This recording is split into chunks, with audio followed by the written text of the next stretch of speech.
have disrespected them. I don't think so at all, because they themselves have observed. And considering the fact that when we started that agitation, the dollar was 10 cedis. Now it is around 11.5. Christmas is yet to come. Christmas sales and all that. Does that mean that we are heading somewhere 13, 14, and all? That means that all our capital would have diminished. Already, our capitals have been eroded by 45%. Everybody who is an importer has his capital depleted by this amount that I'm talking about. I hope the other time I made some illustration, so I don't have to repeat it. I recall. So you understand. I recall vividly. I recall vividly. But because first of all, I want to find out, when you say you close shops, which shops are you talking about? Are we talking about all shops, or how would it work? I'm talking about the shops in Accra. Every shop is going to be closed. I said the central business district of Accra, Tudu, Makola, all those areas. I say Accra. Greater Accra, all shops will be closed. Kaswa, Medina, everywhere. That's by the authority that the traders themselves have given to us, the leadership, and then the presidency. That's what is going to happen. Maybe you are provoking me to make the declaration on Radio Good, please. No, but we do the declaration on Tuesday, so Radio Good should come there and all the details will be spelled out. Okay? And Doc, why? Why? Because I've told you we have to make our voice so clear. Let me tell you, supposing this problem is global effect, as we've been saying, the benchmark will be our immediate neighbors, our immediate neighbors, our global neighbors. Immediate global neighbors are Togo, Burkina Faso, and Cote d'Ivoire. So if we are talking about global, our main benchmark will be our neighboring countries. And if they are not suffering the same intensity that we are having, then there's something wrong here. And we believe that we have to talk. We have to find out what is the peculiar problem here and uproot it and find a solution. And we do not have to sit down, because sometimes you have to give a pinch to leadership for them to do what you want them to do. You understand? Okay. Now our Kumasi people did that, and mainly it was on the VAT. And so our problem, traders' problems are the same. So it's not a peculiar problem for Kumasi, that Kumasi people have a different problem. The problem that Kumasi people are having is the same that we are also having.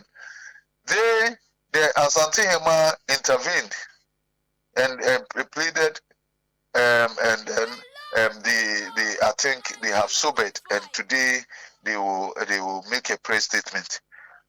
You understand? So once they are toning down, we have to sustain the pressure, because we do not have to relent on our efforts to make sure that all our capital is not taken out from us or eroded by circumstances that is not our fault. If you're a trader, you understand the plight of trading now. I know one of your family members are traders, and they will explain to you. It's not interesting. And Doc, because you said we had this conversation, you declared you were going to close shops, you said you had a conversation with government, you were sitting down with them to try to find a solution to the problem. What has happened? It hasn't been conclusive. Otherwise, we wouldn't even proceed and go. You understand? You see, one thing with GUTA is that we are very matured. You understand? So whenever we are doing something, we don't want anybody to say that, did you give the opportunity? Did you give your authorities the notice, or did you engage with them? we have done all that, and things are worsening and worsening, especially when the Council of State Committee and all that, the foot dragging of authorities like the Bank of Ghana. I mean, with all the solutions, we did not go to Council of State with only a problem. We went there with tangible solutions. And when we itemize our solutions, and then there's some of the program, what do I say?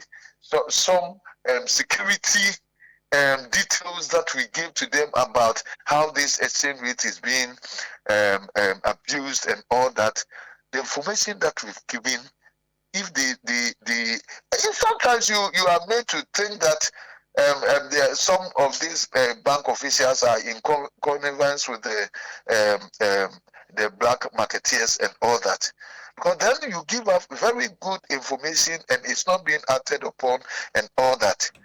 And so we've done all that we have to do, and sometimes some of these actions are not negative, and we do not do it out of malice, and that we do it because we have to give a pinch on leadership that wake up and be doing up and be doing. So thank you so much. Because, Doc, recently we've seen the Bank of Ghana actually doing a couple of raids on some black market operators. So perhaps they are acting on the information you've given them. Acting, you do not do that as a cover-up. You have to do that and investigate and see the linkages. Where did they get the money in the first place? That you go to a black marketeer, and then the money that you bought from has a bundle of a stamp on it, Bank of Ghana. They did not definitely conjure from the sky. So you do not do that in isolation and then leave the linkages. Then we won't take you serious. You understand? You have to do proper investigation and let us know how these people get the money. And when they get the money, what do they do with it? Do they sell in Ghana or transport it outside the country? Because we have that those people who also do that. And then we have the banks that are, the West African in nature, these banks. And then the banks are structured that if you put money in maybe Nigeria or Benin, where some of the banks are, you can come to Ghana if the bank also is an operation here and take the money. And when they take the money, they just go to the black market and buy the dollar and send it to their country. We've given all this information, and they have to act upon it. And then they keep on increasing the monetary policy rate. They are saying that because of inflation, for four consecutive times this year, the inflation monetary policy rate has been raised, all in the week to stop inflation. If you have done that for 4 times and it's not stopping inflation, it means that it's a wrong methodology that you're applying. I hope you understand. Because the more you do it, you compound the problem and you add another layer of burden of cost of doing business. And this type of inflation is not as a result that we have excessive liquidity of money, or we have excess money chasing fewer goods. No, that's the elementary economics and all that. But to tell the truth, this is a cost push inflation. The inflation that we are having is as a result of accumulation of costs. The fact that global commodity prices have gone up, the fact that freight charge has gone up, the fact that when we come to Ghana, duties have gone up, and then the fact that VAT used to be 3% flat rate, and now we are paying 19.25, that's an addition of 16%.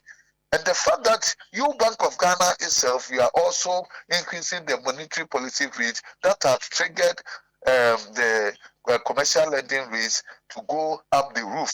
Now we are around 38% for the commercial lending rates, and all add up to the cost. So anytime you increase the monetary policy risk, you are only compounding the problem. And that's why you see barely 2 weeks or 3 weeks ago, they increased the monetary policy rate, and then 3 weeks on, the inflation is 37.2. It means that we are not solving the problem. We are only compounding the problem. And so something must happen. It's about thinking outside the box and find pragmatic solutions, and we will be there. I don't think that the problem that we are having is beyond us. It's never beyond us. But okay, is that not why we are before the IMF? You said? We are before the IMF as a way of trying to resolve the issue. That's why we are getting it wrong. It's not going to do the full panacea. I'm telling you. If IMF injects about 3 billion, suffice it to say, what has they done? If we have not structurally, you see, our problem is structure. The demand of the forest. What is the push of demand of the forest? Have we thought of it? And so, if you are not able to seal the loopholes, the fact that the foreign dominance of this economy, the repatriations of this money, and then our investment law, the way it's structured in the way that everybody can come and do trading. Look at Sena Nombo. They do not bring any money, because by investment law, you only have to get the GIPC certificate and show a proof of goods worth of 1 million, and you just kickstart. You do not bring the corresponding fund to import the goods. So they bring the goods and then just take the money. So it's goods for forest. How can you structure your investment law like that? So the investment law itself has to be amended so that it will make it easy for people to just come to the trading. Because we always say that our problem had been excessive importation. Yes, we agree. Excessive importation. But excess importation also means that the local share in this excess importation is only 15%. The bulk of importation that comes in is through these foreigners. And there you can use the investment laws to contain them. So what are you waiting? You can use the investment law to tell them, unless you bring the correspondent fund, you cannot import the goods. Please, so you're finished. Now, Sena Nombo, they sell about 30% of the whole market. They have the market share of about 30%. Because people think that it's Sena Nombo, they are Chinese, they brought China to Ghana, so every Ghanaian go through there, go and buy goods and all that. And then they keep on siphoning the money, sending them away. Now they are, it has become clear, obvious by GRE closing their so that they were not even paying the legitimate taxes. So you can even revoke their license, and then you solve the foreign exchange considerably. So we have to think outside the box. And let me tell you, the monies that go through the service industry is even more than the one that go through importation. Look at the banks. All the banks. What is the local component, local share in it? The local share, I will say, is about 10%. The local banks here, almost all of them are foreign. And then the huge profit that they get and all that. Some of the banks get about 1 billion profit, and they repatriate it to their mother country. Have you thought of that? How are we going to make our investment law or make sure that we have a retention policy where we can retain some of this repatriation? We use laws to do all these things, and we do not do. Look at the telecoms. Can you imagine the kind of monies that goes through the telecommunication? We had the opportunity, the Vodafone belonged to us. And now we don't have any stake in Vodafone. And look at the monies that will go. Look at the other telecoms. And it's more than oil. And these monies all fund themselves out, some going to Nigeria, some going to South Africa and all that. What is our stake? The commanding highs that Nkrumah promised the indigents of Ghana, where is it? That's why they're not retaining anything. Everything has been overtaken. And so our problem is fundamental. So you recognize that they brought 750 million somewhere when the dollar was 10.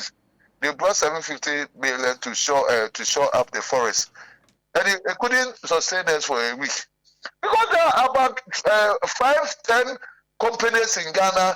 They alone can consume this amount. And so our problem is structural. And so we have to seal out these problems before even thinking. So it's not about how much is coming into the system now. Let 3 billion come and see if it can sustain us for 6 months. So you said you put out these solutions when you appeared before the Council of State. But I don't see any eagerness on the part of the authorities to do anything about it. There are so many things I cannot say on radio, but I'm telling you the kind of solutions that we've provided, the kind of information that we've given, and all that, it will blow your mind. And so let me stop here. Your colleagues want to talk to me. Okay, Doc, before you leave me, I wanted to ask whether you've gone back to the council. Does the Council of State know about the fact that you're not getting the cooperation you expect? They know because it's a joint committee. I hope you understand. Okay. And so whatever frustration that we know, that's why I have the authority to talk the way I'm talking, because they have also recognized that. You understand. Otherwise, I cannot come and talk things like this. But the kind of frustration that we are facing, they have also seen that, because sometimes you have to get the head himself even to come to meeting. They won't come, and sometimes they say we are at IMF meeting and all that. You can't get, you simply cannot get it going. You understand? And then we have to do what we have to do to put a more pressure, and then to give a pinch on whoever need to listen. Doc, thank you. Thank you very much for speaking to us. Thank you. Dr. Joseph Obeng is president of GUTA, speaking to us this morning.